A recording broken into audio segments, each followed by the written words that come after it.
Hello friends, இன்றைக்கி ஒரு வடை story பார்க்கலாங்களா? ஆமாங்க, காக்கா சுட்ட வடை இல்லை, இது எங்கள் அத்தை சுட்ட வடை. அவ்வளோ டேஸ்ட்டாக செய்வாங்க அவங்க பருப்பு வடை. இது வரைக்கும் எங்கள் அத்தை செய்கிற மாதிரி வடை நான் ஹோட்டலில் கூட சாப்பிட்டது கிடையாது. அவ்வளோ டேஸ்ட்டாக இருக்கும், அவ்வளோ டேஸ்ட்டாக கிறிஸ்பாக இருக்கும். நீங்கள் அடுத்த நாள் சாப்பிட்டிங்கன்னா கூட அந்த வடை அதே கிறிஸ்பன் டேஸ்ட்டோடு இருக்கும். ஸோ இன்றைக்கி அவங்க வடை காட்டுறேன்னு சொன்ன உடனேயுமே நான் வந்து ஆஜராயிட்டேன். எனக்கு ரொம்ப நாளாக அவங்க இதெல்லாம் யார்கிட்டேருந்து கற்றுக்கிட்டாங்கன்னு தெரிஞ்சுக்கணுன்னு ஆசை. ஸோ அவங்க வடைக்கு போட்டு ஆட்டிகிட்டு இருந்தாங்க. நான் இந்த மாதிரி ஈவினிங் உட்காந்து நியாயம் பேசிகிட்டு இந்த கோழியெல்லாம் பார்த்துக்கிட்டு அவங்களுக்கு சும்மா பேச்சு கொடுத்துட்டே இருந்தேன். அவங்க இந்த வடையில் பெருசாக எதுவுமே போடலைங்க. பச்சை மிளகா, உப்பு, கருவேப்பிலை இதை தான் போட்டு ஆட்டிகிட்டு இருந்தாங்க. லாஸ்ட்டில் ஆட் பண்ணிக்கிறதுக்கு கொஞ்சம் பருப்பு மட்டும் எடுத்து வச்சுருந்தாங்க. உங்களுக்கெல்லாம் வடை சுடுற கார் சொல்லி கொடுத்தா? நானாக செஞ்சு கொடு. மொதல் அப்புறம் எப்படி செஞ்சு வளர்ந்து? நல்லா செஞ்சுருக்கு. ஓ பற்றி செதுக்கிட்டு கிடக்காது மாமன். அப்போல்லாம் இப்படி கண்ணி இருக்காது, 30 வெள்ளம் வைக்க முடியாது, மரமாட்டாங்கிட்டு போகிறது.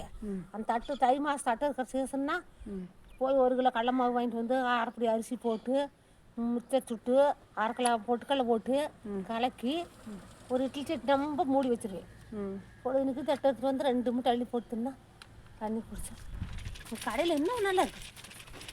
கேட்டிங்களா? அவங்க எல்லா பலகாரமே அவங்களா தான் செஞ்சு கற்று பழகிக்கிட்டாங்க.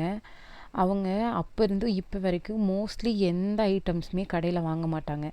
லட்டாகட்டும், மற்ற எந்த பலகாரமாகட்டும் எல்லாமே அவங்களா தான் செய்வாங்க. ஆக்சுவலி நான் மேரேஜ் ஆகி வந்த புதுசுலலாம் இன்னுமே நிறைய ஐட்டம் நல்லா செஞ்சிட்ருந்தாங்க. இப்போ கொஞ்சம் வயசாக அவங்களால செய்ய முடியறதில்ல. ஆனால் எந்த பலகாரமாக இருக்கட்டும் அவ்வளோ டேஸ்ட்டாக செய்வாங்க. ஆனால் எல்லாத்தையும் வீட்டில் தான் செய்வாங்க. ஆயில் ஐட்டம், மற்ற எந்த ஜங்க் ஃபுட்ஸ் எதுவுமே கடையில் வாங்கவும் மாட்டாங்க. இது வரைக்கும் அவங்க பசங்களுக்கே அவங்க கடையில் வாங்கி எந்த இதுவுமே அதிகமாக கொடுத்ததில்ல. அவ்வளோ டேஸ்ட்டாக செய்வாங்க. கொஞ்சம் ஹெல்த் கான்ஷியஸும் கூடங்க. கடையில் வாங்குகிற ஐட்டம்ஸ் எதுவுமே அவ்வளோ ஹைஜீனிக்காக இருக்காதுன்னு அவங்க ஃபீல் பண்ணுவாங்க. இதுதான் எங்கள் அத்தையோட வடை ஸ்டோரி. மோஸ்ட்லி எல்லாருக்கும் பிடிச்சிருக்குன்னு நினைக்கிறேன். பிடிச்சதுன்னா நம்ம சேனலை சப்ஸ்கிரைப் பண்ணி சப்போர்ட் பண்ணுங்கள். தேங்க்ஸ் ஃபார் வாட்சிங்.